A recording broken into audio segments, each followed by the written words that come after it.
everybody. In this lecture, we are going to cover biodiversity for UPSC Prelims 2024. ठीक है, we'll try to be as filtered as we can. So this is a continuation of the environment and ecology series. उसमें इसके पहले हमने क्या cover कर रखा है? We have covered the ecology and we also have covered the biodiversity. ठीक है, sorry, we have covered the biosphere reserves, right? And now we are going to cover the biodiversity. ठीक है, अब देखो सबसे पहले हमें ये समझना है कि बायोडाइवर्सिटी होती क्या है. ठीक है, तो मैं आपको एक इंडेक्स दिखाता हूँ कि क्या है. क्या देखेंगे हम लोग, पहले समझेंगे बायोडाइवर्सिटी क्या होती है. ठीक है, देन विल टॉक अबाउट कि बायोडाइवर्सिटी के टाइप्स क्या क्या है. देन विल टॉक अबाउट कि डिस्ट्रीब्यूशन क्या है उसका, रेल्म्स क्या क्या होते हैं, वेरिएशन किस तरीके से होता है. Then will talk about the most important topic that is biodiversity hot spots. ठीक है, उसके बाद हम लोग कोल्ड स्पॉट और हुप स्पॉट भी देख लेंगे. टेस्ट सीरीज वगैरह में क्वेश्चन से मिलते हैं, तो मे भी यूपीएससी आपसे ये पूछ ले. ठीक है, सो इसको कवर कर लेंगे. कोल्ड स्पॉट और हुप स्पॉट्स क्या है इसको ब्रीफ में देखेंगे. देन विल टॉक अबाउट कि स्पीशीज़ में इन्वेजिव एलियन स्पीशी क्या होती है, इंडेमिक स्पीशी क्या होती है, आइलैंड और एंडेमिज्म का क्या कनेक्शन है, कि जो स्पीशी एंडेमिक होती है उसका आइलैंड से क्या कनेक्शन है. Will also talk about the aquatic species. Now, right now, this aquatic species I am putting on hold and I will cover in the next lecture with the wetland, जिसमें मैं Ramsar site cover करूंगा. तो उसी में I'll cover the aquatic species, क्योंकि पूरा का पूरा पानी वाला जो है ना उसमें मिक्स हो जाएगा. ठीक है, तो एक फ्लो बन जाएगा आपका. Alright, and then will talk about the biodiversity का कंजर्वेशन, कि बायोडाइवर्सिटी को थ्रेट हो रहा है उसके लिए हमें कंजर्वेशन करना है. एंड उसमें दो मेथड्स होते हैं, एक एक्स सितु होता है, ठीक है, एक इन सितु होता है. इन सितु वाले में क्या है कि आप ना उसके नेचुरल हैबिटेट में ही प्रिजर्व कर देते हो.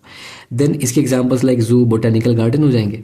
एंड इसमें हमें national park, wild life sanctuary and biosphere reserve. Biosphere reserve हमने ऑलरेडी कर रखा है. And let's talk about the biodiversity now, कि क्या होता है.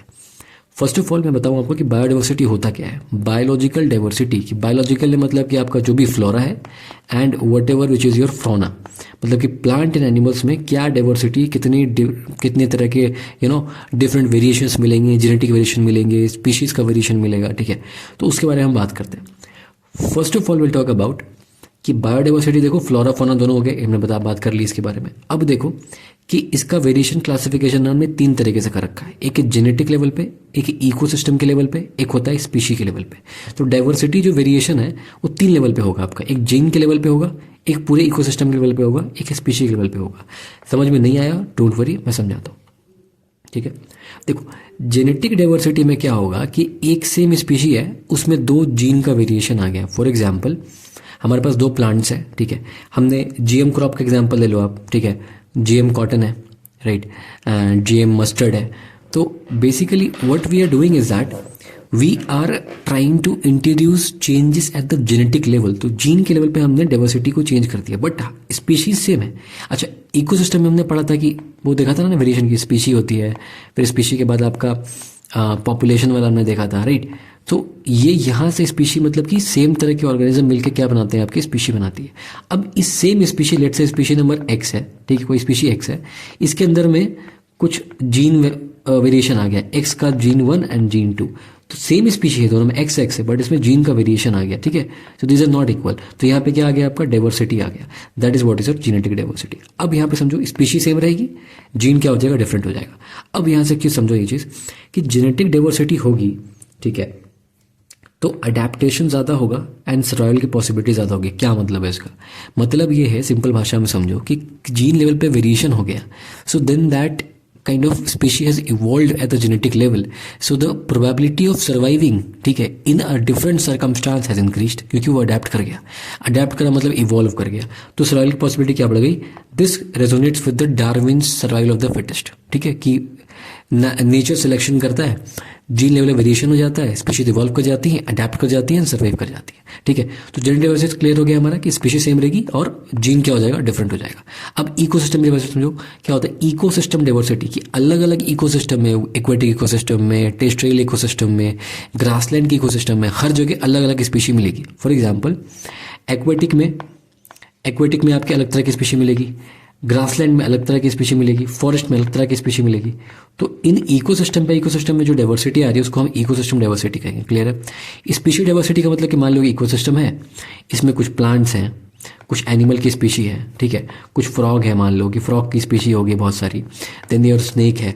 तो डिफरेंट डिफरेंट स्पीशी में डाइवर्सिटी आ रही है। तो यहाँ पे जेनेटिक लेवल पे बात नहीं कर रहे हैं हम लोग, स्पीशी लेवल पे बात कर रहे हैं। तो सबसे पहले बात करेंगे हम लोग इकोसिस्टम। इकोसिस्टम बहुत सारा चेंज हो जा रहा है भाई। उसके बाद इकोसिस्टम तो सेम है बट स्पीशी डिफरेंट है। अब स्पीशी भी सेम है बट जीन डिफरेंट है। तो इकोसिस्टम, जब बहुत सारे इकोसिस्टम में कंपैरिजन करेंगे तो इकोसिस्टम डाइवर्सिटी हो गई। जब सेम इकोसिस्टम में आ गए, अब स्पीशी में वेरिएशन आया तो स्पीशी डाइवर्सिटी हो गया। अब हमने स्पीशी भी सेम ले लिया, अब जीन में वेरिएशन कर रहे हैं, then will talk about the genetic diversity. यहाँ तक ये क्लियर हो गया। ओके, अब आगे बढ़ते हैं। एक और हमने टाइप दिया हुआ है इसको, alpha diversity, beta diversity and gamma diversity. Mathematics देखे कंफ्यूज नहीं होना है, मैं इसको एकदम ना I make it a cake walk for you, ठीक है। देखो, अल्फा डाइवर्सिटी एग्जाम में कभी क्वेश्चन आए, मतलब समझना कि एक इकोसिस्टम के अंदर में if there are different species then उसको अल्फा डाइवर्सिटी बोलेंगे। लेट्स से फॉर एग्जांपल एक इकोसिस्टम में रहा है, लेट्स से ई, इसके अंदर में बहुत सारी species, let's say species 1, species 2, species 3। अब ये हर स्पीशी दूसरे अलग अलग होगी, ठीक है। अब इसके अंदर में हम इसके ये मेजर कर रहे हैं कितनी सारी स्पीशीज़ हैं, कितनी सारी स्पीशीज डिफर कर रही हैं। तो इस kind of classification of biodiversity को हम अल्फा डाइवर्सिटी बोलेंगे। मतलब कि डाइवर्सिटी अमंग द स्पीशीज़, ये सारी species within an ecosystem, let's say ecosystem E. तो एक बड़े से इकोसिस्टम के अंदर जो बहुत सारी स्पीशी होंगी, इनमें जो वेरिएशन आएगा इसको हम बोलेंगे अल्फा डाइवर्सिटी। क्लियर है। तो अगेन इकोसिस्टम सेम था, उसके अंदर में स्पीशी वेरिएशन देखेंगे तो उसको अल्फा डाइवर्सिटी कहेंगे। It is use to measure the species richness. यहाँ से क्वेश्चन एग्जाम बनेगा आपके। मतलब ये कुछ नहीं, स्पीशीज रिचनेस क्या होता है आप समझो इस बात को। स्पीशीज रिचनेस का मतलब होता है कि कितनी नंबर ऑफ स्पीशी है, स्पीशी कितनी ज़्यादा रिच है। जितनी ज़्यादा नंबर ऑफ स्पीशी होगी उतना स्पीशी में रिच होगा, उतनी ज़्यादा स्पीशीज होगी। So any ecosystem which has as many number of species, multiple number of species, तो मल्टीपल नंबर ऑफ स्पीशीज मतलब उसका क्या होगा, स्पीशीज रिचनेस ज़्यादा होगा। कहेंगे कि वो जो पर्टिकुलर इकोसिस्टम है that is rich in species, ठीक है। तो ये क्लियर हो गया। तो अभी देखो यहाँ पे कि अगर डाइवर्सिटी एक इकोसिस्टम में बहुत सारे हमारा स्पीशी मिल रहा है S1 S2 S3 करके, तो बहुत सारी स्पीशी मिल रही है, मतलब कि यहाँ पे स्पीशी रिचनेस क्या होगी, ज़्यादा होगी। तो अल्फा डाइवर्सिटी एग्जाम में क्वेश्चन है is use to measure species richness obviously, ठीक है, क्योंकि ये number of species, type of species को मेजर करता है। तो ये क्लियर हो गया। अब आ जाओ बीटा डाइवर्सिटी।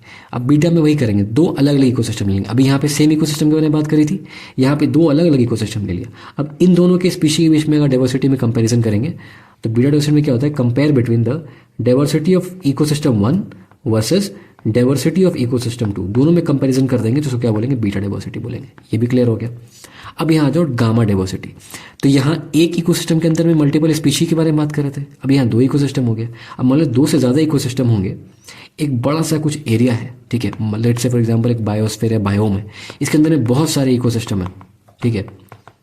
अब इकोसिस्टम बहुत सारे हैं। अब इस सारे इकोसिस्टम की डाइवर्सिटी हम अगर सम कर देंगे, समेशन कर देंगे तो गामा डाइवर्सिटी आ जाएगा। अब इस वाले पार्ट को ना, जहाँ मैंने ये समझाया टाइप वाला, इसको एक या दो बार देखना तो आपको क्लियर हो जाएगा, ठीक है। वीडियो को एक बार रिवर्स करके ये वाला पार्ट, टाइप वाला पार्ट एक बार फिर से देख लेना, ठीक है। थोड़ा सा कॉम्प्लिकेटेड है, कॉम्प्लिकेटेड नहीं, थोड़ा सा फैक्ट बेस्ड है।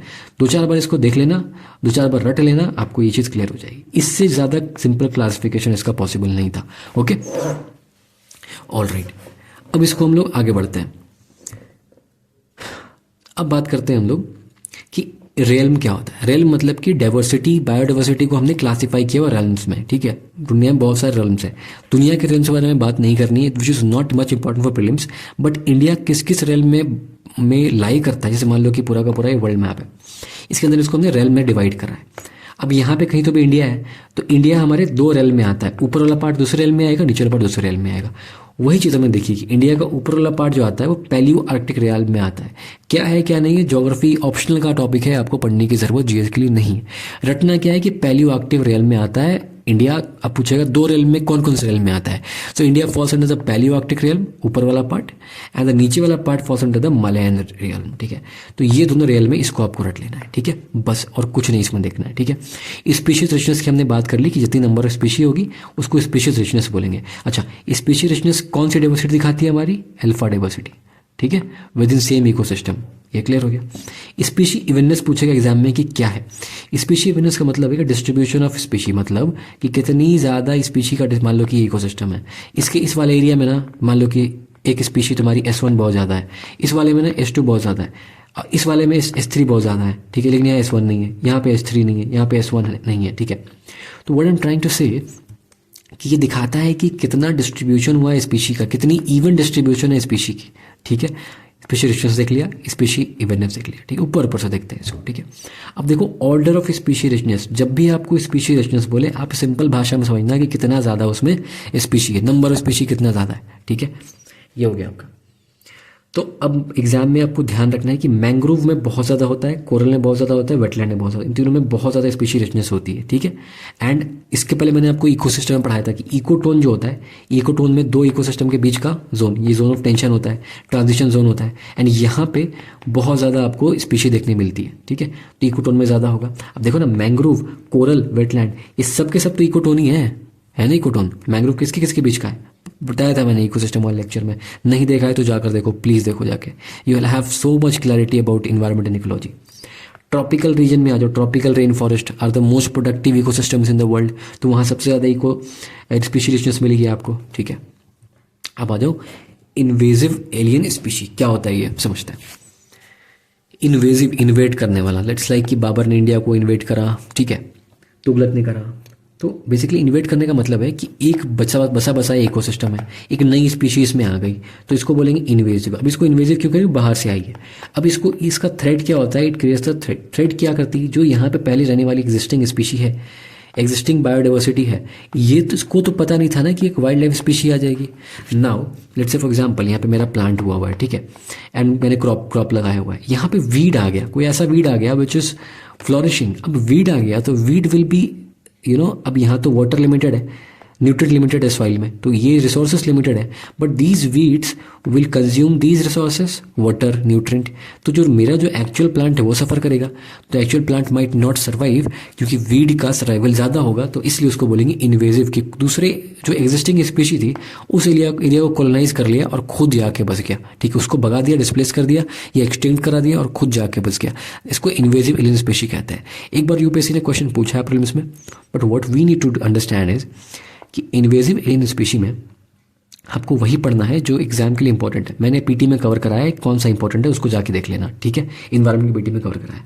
अब समझो कि एंडेमिज्म क्या है।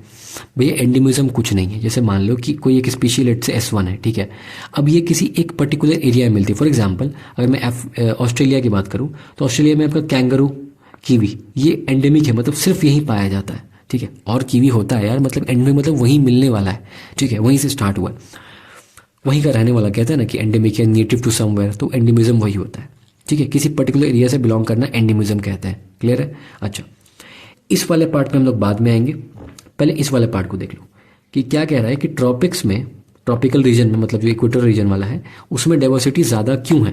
भैया सिंपल सी बात है, ह्यूमिडिटी बहुत ज़्यादा है, ठीक है, हीट ज़्यादा है, रेनफॉल ज़्यादा है, ये सब हाई है, तो this a favourable condition for a plant to survive. अब प्लांट ज़्यादा होगा तो ऑब्वियसली पूरी की पूरी बायोडाइवर्सिटी क्या हो जाएगी, कॉम्प्लेक्स हो जाएगी। क्लियर है।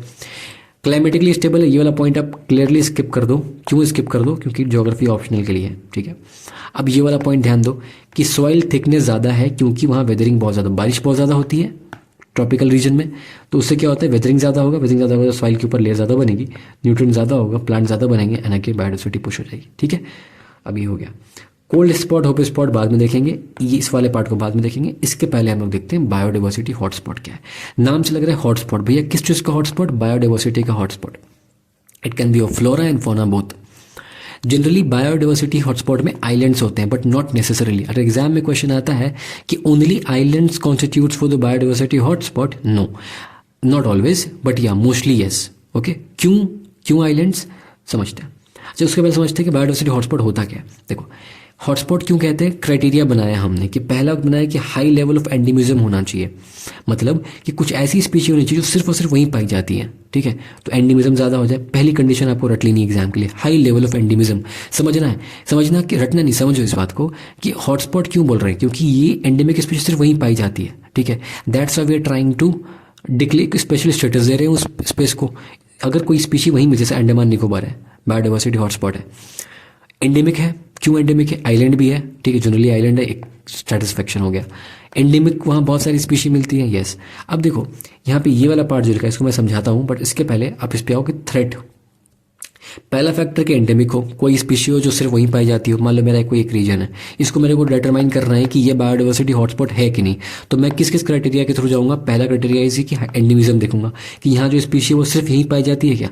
सेकंड इज द मैं थ्रेट लेवल देखूंगा कि क्या यहाँ जो स्पीशी पाई जाती है इसको कुछ थ्रेट भी है क्या। And third I will see कि यहाँ पे स्पीशी रिचनेस क्या है। अब मैंने बताया, आप बताओ मुझे कि स्पीशी रिचनेस का क्या मतलब होता है, कितने नंबर ऑफ स्पीशी कितनी ज़्यादा है, कि वहाँ स्पीशी बहुत ज़्यादा मिलती है क्या। ठीक है, तो आइलैंड पे हमेशा याद रखना जनरली क्या होता है, स्पीशीज रिच होती है। Endemism, high level of endemism होता है हाई आइलैंड पे। क्यों? क्योंकि मान लो कि एक आइलैंड है, ये मेन एरिया से आइसोलेटेड है, तो यहाँ पर जो स्पीशी मिलेगी they can not migrate to somewhere, तो नहीं मिलेगी तो सिर्फ और सिर्फ यहीं पाई जाएगी ना। अब कीवी कंगारू यहाँ पे क्यों? क्योंकि ऑस्ट्रेलिया का आइलैंड है, कट ऑफ हुआ है पानी के थ्रू, अब कंगारू पानी के थ्रू तो जाएगा नहीं। ठीक है, दैट इज वाई यहाँ पे हाई लेवल ऑफ एंडेमिज्म मिलता है जनरली इन द आइलैंड्स। पहली कंडीशन तो आइलैंड सेटिस्फाई कर रहा है। Second is threat. अब थ्रेट का समझो, मान लो यहाँ पे कैंगरू है, अब कैंगरू में मैंने यहाँ पे लेपर्ड ला के छोड़ दिया, लेपर्ड तो होता नहीं है ऑस्ट्रेलिया में, लेपर्ड ला के छोड़ दिया, चीता ला के छोड़ दिया, तो कैंगरू को मार के खाएगा ना यार। अब मार के खाएगा तो kangaroo was not ready, kangaroo will not be able to survive, क्योंकि उसको तो सर्वाइवल की आदत ही नहीं है। तो डार्विन की थ्योरी क्या कहती है, सर्वाइवल ऑफ द फिटेस्ट। अब इसको तो आदत ही नहीं है क्योंकि ये क्या है, एंडेमिक था, और इसमें थ्रेट भी, ये क्या कहते हैं, तो थ्रेट हो गया ना इसको। तो that is why they are at high level of threat. Again island are of high level of threat. Example आपका ऑस्ट्रेलिया कंगारू। ठीक है, स्पीशी रिचनेस, किसी भी आइलैंड पे स्पीशी रिचनेस होती है, मतलब जनरली तो होती है। अंडमान निकोबार देख लो, ठीक है, ऑस्ट्रेलिया में बहुत सारे पार्ट्स में आप देख लो। ठीक है, तो ये तीनों क्राइटेरिया हमारा आइलैंड सेटिस्फाई करता है, इसलिए mostly islands are biodiversity hotspot, but not necessarily. Your western Ghat in India is not an island but it is a biodiversity hotspot. ये आपका eastern India is not an biodiversity, eastern Himalaya, आपका ये north eastern India, ये सब तो island तो नहीं है, but these still are biodiversity hotspot. So in general यहाँ पे देखो कि स्मॉल आइलैंड्स जो होते हैं they have high level of endemism. बता दिया क्यों होता है, क्योंकि ट्रैवल नहीं कर सकते। ठीक है, ऑस्ट्रेलिया कंगारू का एग्जांपल दे दिया। स्पीशी, अच्छा एक चीज़ मैं थोड़ा सा यहाँ पे स्लिप ऑफ टंग हो गया कि स्पीशी रिचनेस क्या होती है आपके आइलैंड पे, जनरली क्या होती है, कम होती है। ठीक है, तो which ever island you will go वहाँ पे स्पीशी रिचनेस कम होगी। रीज़न क्या है कि मैंने बताया ना आपको कि अंडमान निकोबार एक एक्सेप्शन था, क्योंकि वो आपके इक्वेटोरियल रीजन में आता है। उसके अलावा आप कहीं चले जाओ, ऑस्ट्रेलिया में चले जाओ या कहीं चले जाओ, वहाँ पे जनरली स्पीशी रिचनेस कम होती है, क्योंकि वहाँ पे आपको ये ना क्या कहते हैं, माइग्रेशन तो नहीं हो पा रहा। ठीक है, तो दैट्स वाई आइलैंड्स पे क्या होगा, स्पीशी रिचनेस कम होगी।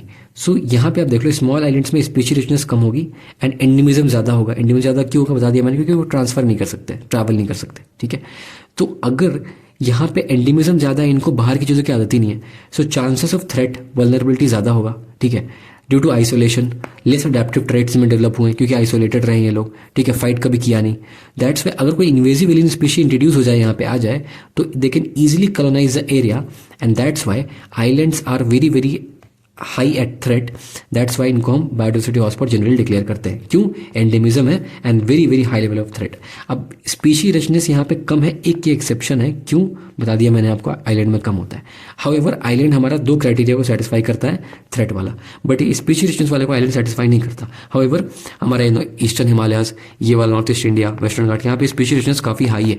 ठीक है, और यहाँ पे एंडेमिज्म भी है, यहाँ बहुत सारी स्पीशी यहाँ मिलती है। ठीक है, और यहाँ पे थ्रेट भी ज़्यादा है। ठीक है, दैट्स वाई इनको हम बायोडाइवर्सिटी हॉटस्पॉट डिक्लेयर करते हैं। ये हो गया। तो तीन क्राइटेरिया एग्जाम में पूछेगा आपसे, endemism, threat and species richness, ये तीन याद रख लेना है। ठीक है, समझा दिया मैंने आपको। उसके बाद एक ये वाला पॉइंट याद रखना, एकदम रट लेना इसको, कि 1500 species of vascular plant found in nowhere else, कि सिर्फ और सिर्फ यही मिलता हो और कहीं ये वैस्कुलर प्लांट ना मिलता हो। अब वैस्कुलर प्लांट का मतलब क्या होता है, ऐसे प्लांट जिनमें फुल्ली डेवलप्ड सिस्टम्स होते हैं, सारे ऑर्गन डेवलप होते हैं। सो अब 1500 स्पीशी मिलने का मतलब है कि there very high species richness. तो वो क्या करेंगे, वो दूसरे प्लांट ज़्यादा है तो मतलब उसके आगे वाले लेवल पे, ट्रॉपिक लेवल पे ज़्यादा पॉपुलेशन होगा, उसके आगे और ज़्यादा होगा, उसके आगे और ज़्यादा होगा, तो पूरा का पूरा इकोसिस्टम क्या हो गया, डाइवर्स हो गया एंड इकोसिस्टम का स्पीशी रिचनेस ज़्यादा हो गया। ठीक है, that is what is your endemism होगा, थ्रेट होगा, स्पीशी रिचनेस होगी। ठीक है, अब देखो इंडिया में कहाँ कहाँ मिलता है। सबसे पहला ईस्टर्न हिमालय। अब एग्जाम के लिए क्या ध्यान रखना है आपको, वेरी वेरी इंपॉर्टेंट पॉइंट, कि ये वाला पॉइंट वेरी वेरी इंपॉर्टेंट, कि ईस्टर्न हिमालय में, ये वाला जो ईस्टर्न हिमालय है आपका, ये ईस्टर्न हिमालय है, इसमें आपका असम वाला पार्ट भी आ जाता है। यहाँ पे असम है ना, तो ये असम भी आ जाता है। तो अब दूसरा जो आपका इंडो बर्मा है, इसमें नॉर्थ ईस्ट तो आता है बट असम नहीं आता। असम क्यों नहीं आता, क्योंकि असम हमारा ईस्टर्न हिमालय वाले रीजन में आ गया है।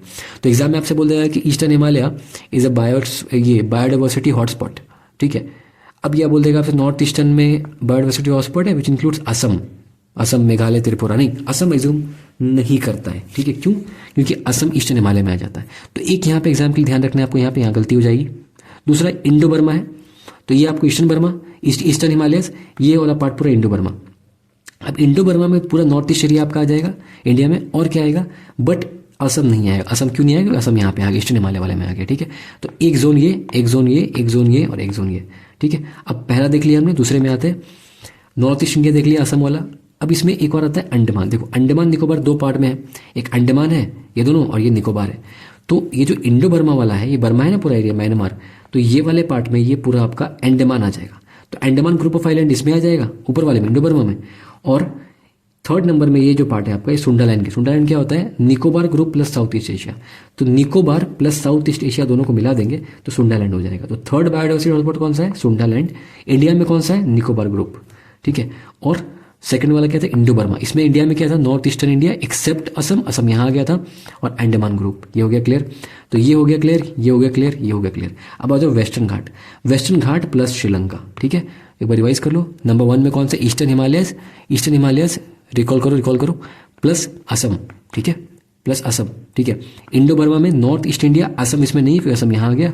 और अंडमान ग्रुप, अंडमान ग्रुप ऊपर वाला दिख के लग रहा है मैप से, एंड निकोबार नीचे। अंडमान एंड निकोबार, ऐसे एग्जाम में कंफ्यूज हो जाओ तो याद रखना कि अंडमान पहले आता है तो अंडमान ऊपर होगा, एंड निकोबार नीचे आता है, निकोबार ये है। एंड मैप में साउथ ईस्ट नीचे है तो निकोबार साउथ ईस्ट एशिया के साथ में होगा। अंडमान पहले आता है तो अंडमान नॉर्थ ईस्ट इंडिया के साथ में होगा। तो इंडो बर्मा में नॉर्थ ईस्ट इंडिया प्लस आपका अंडमान ग्रुप होगा, असम इसमें नहीं होगा। सुंडालैंड मतलब कि आपका Nicobar group plus south east Asia है, एंड आपका ये वेस्टर्न घाट प्लस श्रीलंका है, ठीक है। यहाँ तक ये क्लियर हो गया। तो ये पेज भी हमारा डन है।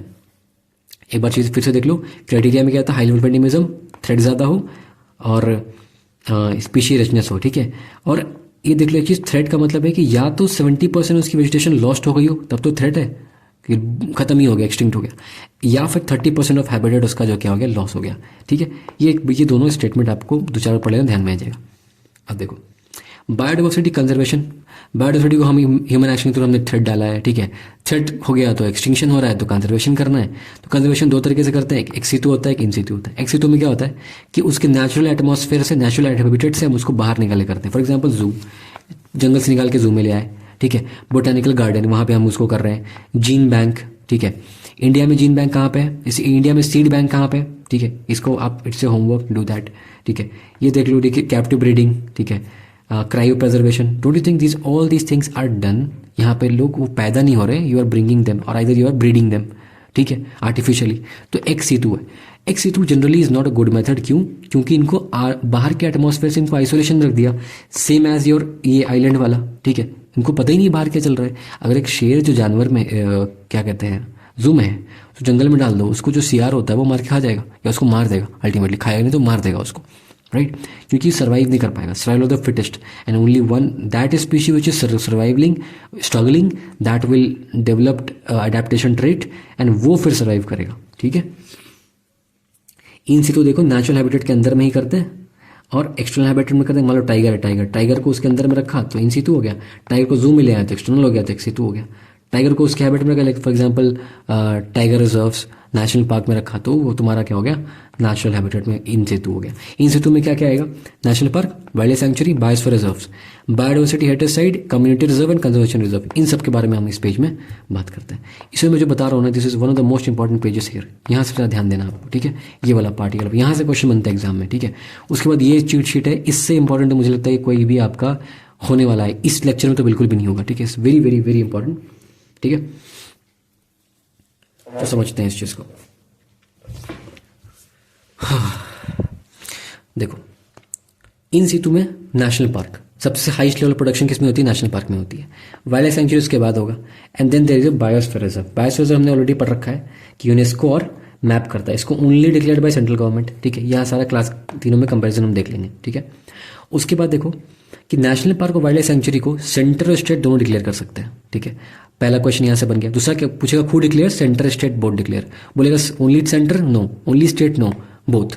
तो नेशनल पार्क और वाइल्ड लाइफ सेंचुरी को दोनों कर सकते हैं। हाउएवर बायोस्फीयर रिजर्व को स्टेट भी कर सकता है क्या? नहीं, ओनली सेंटर। तो ये यहाँ क्लियर हो गया आपका कंफ्यूजन, ठीक है। अब वाइल्ड लाइफ प्रोटेक्शन एक्ट के अंतर्गत बनाया गया है इन दोनों को, वाइल्ड लाइफ सेंचुरी या नेशनल पार्क को। हाउएवर बायोस्फीयर रिजर्व को wild life protection act plus UNESCO वाला प्रोग्राम दोनों के अंदर बनाया गया है। ये क्लियर हो गया, ये तीनों क्लियर हो गया, ये और ये क्लियर हो गया आपका। अब देखो eco sensitive zone is under the environmental protection act और सिर्फ सेंट्रल गवर्नमेंट करती है। एक चीज़ यह ध्यान रहेगा, वेरी वेरी वेरी इंपॉर्टेंट, ठीक है। ऑलराइट, जब मैं बॉडीज कवर कराऊंगा ना तो मैं इको सेंसिटिव जोन यहाँ पे कवर कराऊंगा आपको, ठीक है। जब मैं एक्ट कवर कराऊंगा आपको, ठीक है, इन्वायरमेंटल प्रोटेक्शन एक्ट जब कवर कराऊंगा ना तो इसके अंदर में EESZ हमने बनाया था वो मैं कवर कराऊंगा आपको, ठीक है। अब बात करते हैं biodiversity heritage site. It was under the new national biodiversity act of 2002, ठीक है। अच्छा, इसके पीछे लाने का मोटिवेशन था आपका स्टॉकहोम 1972 में जो हुआ था। इसको लाने का मोटिवेशन था आपका 1992 का रियो समिट। मैंने अपने पीटी में बताया है, ठीक है, क्लियर है यहाँ तक। अब देखो conservation reserve and community reserve किस में होता है, वाइल्ड लाइफ अमेंडमेंट एक्ट। इसको स्टेट गवर्नमेंट सेंटर दोनों करता है। तो देखो national park wild life sanctuary को स्टेट सेंटर दोनों करता है, बायोडाइवर्सिटी को सिर्फ स्टेट करता है, सेंटर की जरूरत नहीं है। बायोस्फीयर को ओनली सेंटर करता है, दो ऐसे जो सिर्फ सेंटर करता है, eco sensitive zone and biosphere reserve, इसको इन दोनों को सिर्फ सेंटर करते हैं, बाकी सबको स्टेट सेंटर दोनों करते हैं। और किसको सिर्फ स्टेट करता है, बायोडाइवर्सिटी हेरिटेज साइट को सिर्फ और सिर्फ स्टेट करता है। ये क्लियर हो गया। अब समझो कि नेशनल पार्क या वाइल्ड लाइफ सेंचुरी किस तरीके से डिक्लेयर करने का प्रोसीजर क्या है। सबसे पहले क्या होता है, स्टेप 1 में क्या होगा कि स्टेट गवर्नमेंट नोटिफाई करती है कि हाँ भाई इस एरिया को हमें नेशनल पार्क या वाइल्ड लाइफ सेंचुरी को डिक्लेयर करना है। नाउ नोटिफाई कर देती है, नोटिफिकेशन आ गया। Now central government has the approval to do it.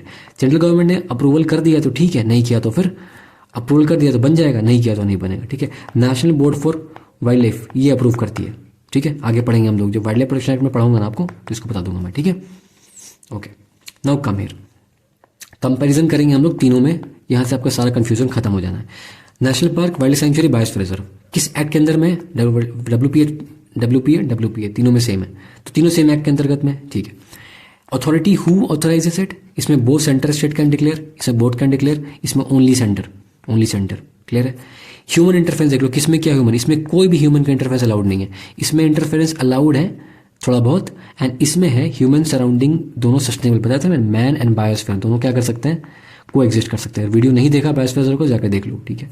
Alright, prohibition, इसमें क्या क्या एक्टिविटी प्रोहिबिटेड, इसमें everything is prohibited unless something is permitted, ठीक है। इसमें everything is permitted unless something is prohibited, इसके बारे में कोई इन्फॉर्मेशन ऐसी नहीं, क्योंकि यार सस्टेनेबली यूज करना है ना, तो इसमें तो कुछ भी कर सकते हैं, कुछ भी नहीं मतलब कि सस्टेनेबल कोई सा भी काम कर सकते हैं।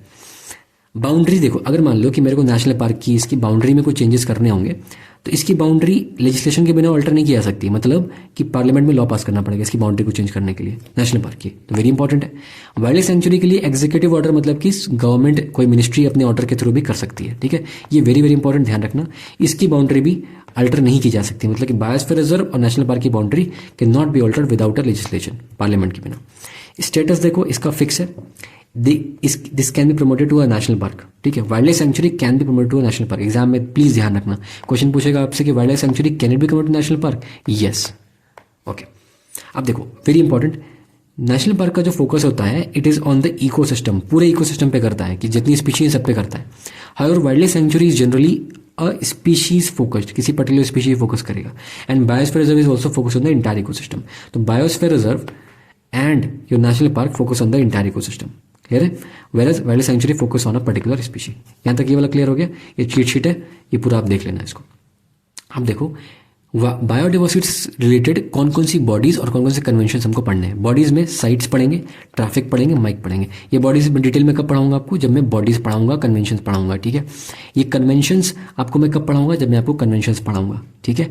ये बॉडीज में पढ़ लेंगे जब बॉडीज पढ़ाऊंगा, ये कन्वेंशन में पढ़ लूंगा। इंटरनेशनल बॉडीज जब पढ़ेंगे तो इसको मैं पढ़ाऊंगा आपको, बहुत डिटेल में पढ़ाऊंगा अच्छे से, जितना रिक्वायर्ड है, ठीक है। PhD नहीं करनी, जितना रिक्वायर्ड मैं बताऊंगा, बट मैंने एक ब्रीफ आइडिया यहाँ पे दे दिया है आपको। अगर इतना भी बढ़ के चले जाओगे तो एग्जाम हो जाएगा, ठीक है, बट फिर भी इसके बाद मैं इस पर इलेबोरेट करूंगा, ठीक है। अब देखो UNCBT में कार्टेजिना देखना है, नागोया देखना है, ये सब सीक्वेंस वाइज है, ठीक है। Cartagena, Nagoya, Aichi and Kunming. Aichi अब खत्म हो चुका है, आइची को हमने कनमिंग से रिप्लेस कर दिया है लास्ट ईयर, ठीक है। अब देखो आईची का मतलब क्या है, कुछ नहीं है, बायोडाइवर्सिटी को इंप्रूव करने के लिए, प्रोटेक्ट करने के लिए टारगेट कुछ बनाते हैं लोग। इस टारगेट को रिप्लेस किया हमने कनमिंग मॉन्ट्रियल प्रोटोकॉल में, ये बस इसके लिए इतना इंपॉर्टेंट था, खत्म हो गया। अब देखो Cartagena protocol talks about biosafety. Biosafety मतलब कि मान लो कोई ऐसी ऑर्गेनिज्म है जिसको हमने लिविंग मॉडिफाइड ऑर्गेनिज्म है, इसको हमने जेनेटिकली मॉडिफाई कर दिया। अब ये किसी इकोसिस्टम में जाता है, वहाँ मॉडिफिकेशन करता है, म्यूटेशन क्रिएट कर देता है, तो बाकी जो एग्जिस्टिंग इकोसिस्टम है उसको इफेक्ट कर देता है, ठीक है। So that's how the problem is, right, ठीक है। सो कार्टेजिना प्रोटोकॉल में it's talking about the biosafety, ठीक है, यहाँ दिखा हमने। अब बायो सेफ्टी देख लिया हमने, लिविंग मॉडिफाइड ऑर्गेनिज्म देख लिया। अब देखो ये पूरा इकोसिस्टम डिस्टर्ब कर देगा ये, ठीक है। That is why we are saying, इसमें क्या कहता है बेसिकली प्रोटोकॉल, कि कोई मान लो कंट्री 1 है और कंट्री 2 में अगर कोई ऐसा मतलब कि मान लो कुछ ऐसा सब्सटेंस या कुछ ऐसे आई वुड से कि प्रोडक्ट ट्रांसफ़र कर रही है जिसके अंदर में लिविंग मॉडिफाइड ऑर्गेनिज्म है, तो उसको जिस कंट्री पे वो इंपोर्ट कर रही है इसको नोटिफाई करना पड़ेगा, ये कंट्री को इसको नोटिफाई करना पड़ेगा। देखो भैया हमारे अंदर में लिविंग मॉडिफाइड ऑर्गेनिज्म है, ऐसा ऑर्गेनिज्म है जिसको हमने, ऐसा लिविंग ऑर्गेनिज्म है जिसको हमने जेनेटिकली मॉडिफाई किया हुआ है, तो आप रिस्क एसोसिएशन देख लो, इससे समझ लो भैया अपना आप, ठीक है। तो कार्टेजिना प्रोटोकॉल एग्जाम में पूछेगा आपसे, talks about what, talks about the bio safety, ठीक है। यूएनसीबीडी का पार्ट है। यूएनसीबीडी मैंने पहले बता रखा है बहुत बार क्या चीज़ है, मैं आपको जब पूरा का पूरा कन्वेंशन बताऊंगा ना तो आई क्लियर यू, आपको एकदम पानी की तरह क्लियर हो जाएगा, ठीक है, कि यूएनसीबीडी क्या है, सीसीडी क्या है, ठीक है, यूएनएफसीसीसी क्या है, एकदम ना आपको मतलब कि दिखने लगेगा, ठीक है। नागोया प्रोटोकॉल देखो क्या है, नागोया प्रोटोकॉल में क्या होता है, ये talks about the equitable community sharing of traditional knowledge. जैसे मान लो कि कोई एक लेट्स से कोई भी बायोडाइवर्सिटी का कोई सा XYZ कोई प्लांट उठा लो, ठीक है, प्लांट एनिमल कुछ भी उठा लो, नाउ उसको यूज़ करके मैंने कुछ बना लिया, now that resource I have to share with the community, equitably share करना है, that's what Nagoya protocol talks about. Nagoya protocol exam पूछेगा किसका आउटकम है, यूएनसीबीडी का outcome. What does it talks about, talks about the equitable sharing, community sharing of traditional knowledge, ठीक है, ये हो गया रिलेटेड टू द बायोडाइवर्सिटी, ठीक है, ऑलराइट। अब लोग ट्रेडिशनल नॉलेज का क्या मतलब है ऐसे बायोडाइवर्सिटी से, भैया ऐसा नॉलेज जो कि बायोडाइवर्सिटी को इंक्लूड करता हूँ, बता दिया मैंने आपको, आयुर्वेदिक का कुछ बना लिया हमने। We are trying to push the AYUSH in India, उसको करने के लिए हमने ना बायोडाइवर्सिटी एक्ट में ना अमेंडमेंट लाया है और रिलैक्सेशन दिया है, मैंने पीटी में कवर किया, एक बार जाके आप देख लेना, ठीक है। अब हमने ये सारा पार्ट देख लिया, अब एक बार आते हैं बॉडीज़ के ऊपर। पहली बॉडी आपकी साइट, ट्रैफिक, माइक। माइक मतलब एलिफेंट के बारे में, हाथी मेरे साथ, इंडिया का प्लान था, India is a member, of course India is a member, ध्यान हो गया, इतना क्लियर हो गया। ट्रैफिक के बारे में बात करो, traffic talks about what, trade, trade नहीं करना है, ट्रेड नहीं करना है किसमें, प्लांट एंड एनिमल में, इलीगल ट्रेड नहीं करना है, ट्रैफिकिंग नहीं करना है, ठीक है। एग्जाम में क्वेश्चन आपसे क्या पूछेगा कि only TRAFFIC only deals in animals and not in plants, no it deals in both of it, clear है। बायोडाइवर्सिटी है तो बायोडाइवर्सिटी भैया फ्लोरा भी है, फौना भी है, क्यों भेदभाव करेंगे, डिस्क्रिमिनेशन क्यों करना है, ठीक है। NGO, ठीक है। अच्छा सबसे इंपॉर्टेंट बात एग्जाम पूछेगा ना कि TRAFFIC is an inter governmental organisation by UNEP, inter governmental organisation by some WMO या कुछ भी बोल देगा आपसे कि इंटर गवर्नमेंटल है। देखो ऑर्गेनाइजेशन दो तरीके के होते हैं, एक होता है इंटर गवर्नमेंटल, एक होता है आपका NGO।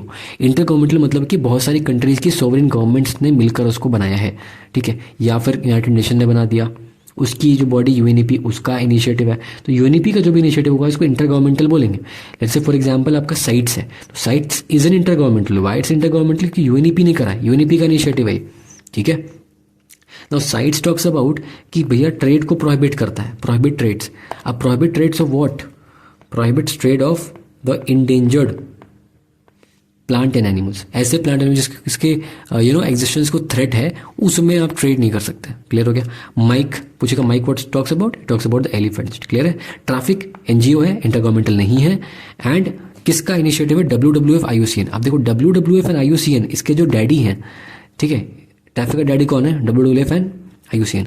No these two are NGOs, ठीक है, ठीक है, NGO बोलूँ नॉन प्रॉफिट ऑर्गेनाइजेशन बोलूँ जो बोलूँ, ठीक है, बट इंटर गवर्नमेंटल तो ये दोनों नहीं है। तो इसके डैडी इंटर गवर्नमेंटल नहीं है, तो ये इनका जो बेबी है ट्रैफिक, ये इंटर गवर्नमेंटल कैसे हो सकता है, that's why TRAFFIC is not an inter governmental, is an NGO। यहाँ तक क्लियर हो गया। What other NGOs that we have, bird life international, IUCN, conservation international, ये सब हम लोग आगे पढ़ लेंगे, ठीक है। जब मैं बॉडीज पढ़ाऊंगा I clear everything, don't worry, step by step चलेंगे, ठीक है।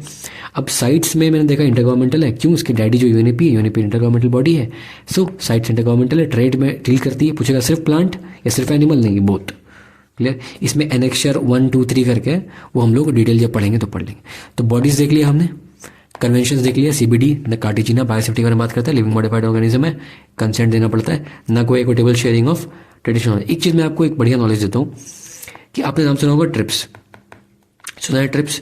ट्रिप्स किसके बारे में बात करते हैं, इंटेलेक्चुअल प्रॉपर्टी के बारे में बात करता है, मतलब कि पेटेंट के बारे में बात करता है। अभी कोविड का हुआ था, वैक्सीन जब बना रहे थे ये लोग western world, they were not sharing vaccine with the vaccine technology with the Africa.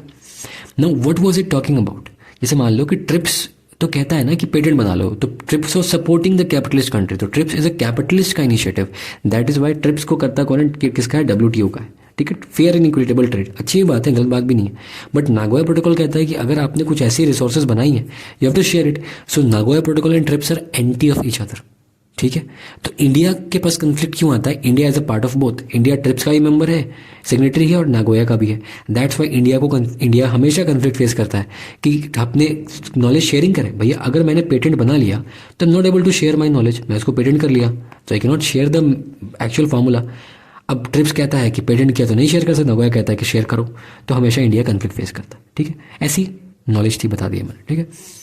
अब देखो, so yeah, with this we are ending this biodiversity topic, and I thank you very much for all your love and support that you guys are giving me, and that gives me the incentive to work even harder for you guys. And a lot of things are in pipeline. I'm working on the science and tech PT, and pura economy ecology, environment ecology I'm covering, and agriculture I'm covering. So by the end of this month they will be released. So I wish you all the best, and all my love and support to you guys. So keep learning, keep hustling. Bye bye, take care, and see you in the next video.